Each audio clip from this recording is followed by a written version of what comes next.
Hi, it's Sandy Wiley. Today I'm going to talk about the great Dr. Richard Geist'S paper, Connectedness, Permeable Boundaries, and the Development of the Self. This is a 2008 paper from a journal, from a psychological journal. I had someone mail me a copy of these pages. This person said, "I think you are in this paper. Did he ask your permission to use you as an example?" The person also said, "I found your address on Twitter, and I wanted you to see this." Now, I'm going to refute this paper. First of all, this person gave most of the papers that he gave me was about the patient named Linda, all right, who had the brain damaged son. In the paper, Dr. M is Richard Geist, okay? And Linda is me, Sandra Wiley. But I'm not going to talk about Linda, because before he goes on to talk about me as Linda, he talks about Carol. Now, the person who mailed me this, whoever you are, on Twitter, you need to get the pages of Carol, okay? Because Carol is also me, all right? You see how sneaky Dr. Richard Geist is? First of all, he makes himself out to be Dr. M, a female psychologist. Dr. M is Dr. Richard Geist. Then he takes me and makes me into two patients. Linda, which the person who sent this thinks that he wrote that I'm Linda. Correct. I am Linda.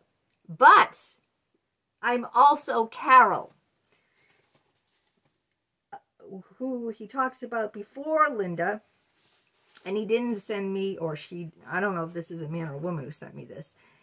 The person who sent me this did not send me the pages of Carol because they did not know I was both Linda and Carol. All right, let's get into why I'm going to refute this whole paper. I'm condemning Dr. Richard Geist and the way he practices. And the reason I was inspired to do this is because someone on Twitter who got my address mailed this to me. It costs $50. 50, to get 24 pages, to get this article out of this psychology journal. Because my husband looked it up. He looked where this came from. And if you want to get Dr. Richard Geist's Connectedness, Permeable Boundaries, and the Development of Self from 2008, you've got to cough up $50 for 24 pages of his article. I mean, I wouldn't even cough up $50 for a book of 200 or 300 pages, let alone 24 pages, would you? I don't know who sent this to me, but they must be a psychology student. They must have access to the journals. I'm sure this person didn't pay $50 to send me this literature. But anyway, I want to refute how Dr. Geist practices. And I'm going to use our real names here, and I'm going to talk about Carol, okay? Not Linda, even though I am Linda. If you read the article, it talks about how he blocked out, when I told him about my brain damaged son, how he didn't respond appropriately. And I'm not going to get into that, even though that's the whole purpose of this person sending me this. But, all right, so he uses a vignette to illustrate how I want to become one with him. Now, I don't have that vignette, unfortunately, because the person who sent me this only thought I was Linda. They didn't realize I was also Carol in the paper. You need to send me Carol, because I'm not going to cough up $50. So I'm going to go into Carol because I think it's very important. And the capacity not only to leave the office, but to recognize the needs of others. Dr. Geist's pathology in the form of regression and dependency was inherent in Sandra's wish to remain connected to her therapist. Now, I'm just switching the names on the paper to the real names, okay? I'm not going to hide who's who here. We both know. We all know now. I'm Carol, too. Once Dr. Geist recognized emotionally the importance of Sandra's experiencing her therapist as part of herself, she wished to remain in the office no longer represented resistance, okay? So he did not see it as me resisting not to leave. He saw me wanting to be part of him. And that's why I didn't want to leave, because I'd be losing part of myself. Do you see how twisted this is? It's just like when I stripped totally naked in the 2009 paper he did, then the following year. He enabled me to get totally naked by not having any boundaries with me. I'm sure all you psychologists or psychology students out there can really understand why I behaved in the way I did. I'm going to go deep into this. All right. Dr. Geist understood the controlling, omnipotent demand, me being controlling and omnipotent, as a healthy attempt to maintain a sense of connectedness to a particular person who felt embedded in her self-organization. So he's just saying here in mumbo-jumbo shrink terms that, you know, me being demanding and controlling and needing him and wanting to merge with him, merge our bodies, merge our minds and souls, like you are when you're in love, right? You merge with the person, you merge your bodies, right? In sex, you merge your minds, your spirits, your souls. He's seeing that as just like as good, a good thing, you know, that I just want to merge with him. He's not trying to persuade me not to. He's not trying to make me an independent person on my own. What he's fostering is a codependency. This is what led to my alcoholism, okay? I want to get this out there to the masses now, because this is a very unethical doctor, extremely. You see what he's fostering? He's fostering a codependency here. He's enabling me to mesh completely with him, not be an independent person. So then when he decided it was too much and withdrew from me, I turned into an alcoholic. All right. The need for connectedness then became far more important than autonomy or even simple attunement. Once Dr. Geist permitted himself to be sculpted into a specific metaphorical presence in Sandra's life, Dr. Geist relinquished his need to change Sandra from the outside, instead allowing his presence in Sandra's life to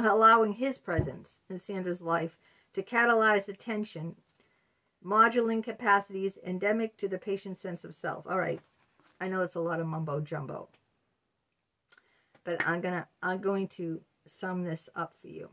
What he did was, imagine, if you will, I mean, there's coyotes in Boston, all right? I live in Boston, there's coyotes. Now, imagine these adorable, cute little coyote puppies come in my yard, and I think, oh, they're so sweet, they're so adorable. I just can't control myself, you know? I'm going to feed them and pat them and, you know, give them water and take care of them, right? Now, I do this, and I'm loving it, and I'm saying, this is great, this is helping the puppies, you know, I'm helping them. But then, what happened here, Dr. Geist, is he got burnt out. He got tired. The puppies grew up and became wild dogs, which they are. And then, he no longer wanted to nurse them. So he said, be off with you. This is what happened, okay? This is what happened. And then what happened was they didn't know how to fend for themselves, because What do you think happens if you take a stray wild animal in as a little baby? It doesn't know how to be a wild, animal. It is a wild animal, but it doesn't know how because it wasn't taught. It was fed to. And this is what Dr. Geist did. He fostered codependency. He fed me. He made me a part of himself. Thinking, and he didn't try to change me. He didn't try to foster independence, autonomy. Read it if you're a psychologist. Read this paper. Read it. I am Carol. I'm also Linda, but I thought it was more important to talk about the Carol part. Okay, so whoever sent this to me, all right? Whoever sent this, get the Carol part, because I am the Carol patient, and I missed out on the vignette because the person just thought I was Linda. It's more important to talk about the Carol part because this is where I refute all of he's totally unethical. If you don't believe me how unethical he is, see that woman in a chain? I'm going to read to you how he encourages this. I'm a dog. It's on page 1. Would you believe me if I told you my Harvard psychologist walked me around his office pulling me on a thick chain dog leash? That's Dick Geist. Would you believe me if I told you the leash was attached to a black leather spiked collar? And would you believe me that he also petted me on the head while I barked? Dr. Geist indulges in patients' fantasies. Rather, I call him Dr. Rick here, but it's the same thing. Like the paper, I disguise the name in the book because there can be a lawsuit if I don't. He indulges in patients' fantasies. Rather than listening to the patient talk about their fantasies, he would actually act them out. He did this with me over and again. When I told him I wanted to sit in his lap and be spanked, he sat on the floor with me in his lap. I was in his lap, his legs were crisscrossed, and I laid over him face down, my rear in the air. Then I took his hand and had him spank me.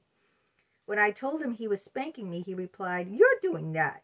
No, he was allowing me to do that. This is sexually exploited by 3 psychologists. All right. The whole point I'm trying to get at and refuting the paper that he wrote is I'm the byproduct of that. I became alcoholic. After this after this person sent me this paper, I drank vodka last night. I had a few free vodka drinks. Why? 3 to 4. Because it really upset me that he's a renowned self-psychologist that practices Heinz Kohut, and everyone looks up to him with admiration when he really is an unethical,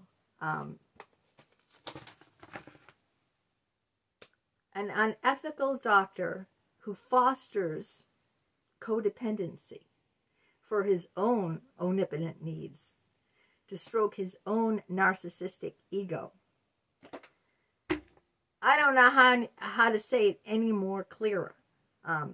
If you're a professional or a student or whatever you are who got access to this, please read about Carol, because he's saying how much Carol needed to enmesh, needed to be one with her therapist, how she was totally dependent, how she would not have any autonomy from him, and he's fostering this. And he's thinking this is okay to foster this. And I'm telling you the outcome. Here I am, an alcoholic. Because he did this and then he pulled back because it just became too much. Or he told me, you're too much on me. You're too intense. You're too demanding. You want too much attention. Just like the analogy I use about the coyote puppies. Once they became wild, grown-up wild dogs, if the person just says, hey, you know what, you're not cute little puppies anymore, you're wild coyotes, you're howling outside, you're big, you're just ruining my yard, you're making all this howling noise, I don't want you anymore, you're not cute, get out. what's going to happen? You see, they never learn to take care of themselves, and they're no longer adorable little puppies. So this is it. This is what happened. When I was no longer adorable and cute, when I was demanding, he told me in his own words, you're too demanding, you're too intense, you want too much attention. Well, Dr. Richard Geist, who fostered that? Who fostered that? You did. So you have no one to blame but yourself. You were an enabler. You enabled this.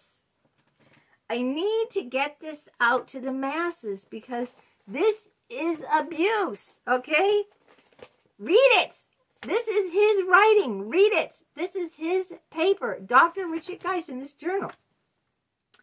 I don't know the name of the journal, but Connectedness, Permeable Boundaries, and the Development of Self, 2008. Dr. Richard Geist. I'm sure you can Google it. And, you know, it's in one of the psychological journeys, but I'm sure you're not going to pay $50 for the 24 pages. But I just read you part of it. And this, I'm refuting the whole thing, telling you how wrong it is to, you know, encourage a patient to become, to encourage a codependency. That's exactly what he did. He encouraged a codependency. All right. Whoever sent me this, I thank you. And I hope that's some food for thought, because I'm the outcome, all right? I'm the outcome of what happens when you're an enabler. When the therapist is an enabler and encourages a codependency, this is a byproduct of that. An alcoholic woman who yesterday, I had, after this, not only did I drink vodka, I had a severe panic attack visiting my brain-damaged son. I passed out in his room from this because it brought up post-traumatic stress disorder. It brought up all the trauma that this psychologist from Harvard caused me. And I'm going to go on my YouTube, all over LinkedIn, and I'm going to say that this is unethical. What he did is unethical, and this is what happens when you do that. All right, till next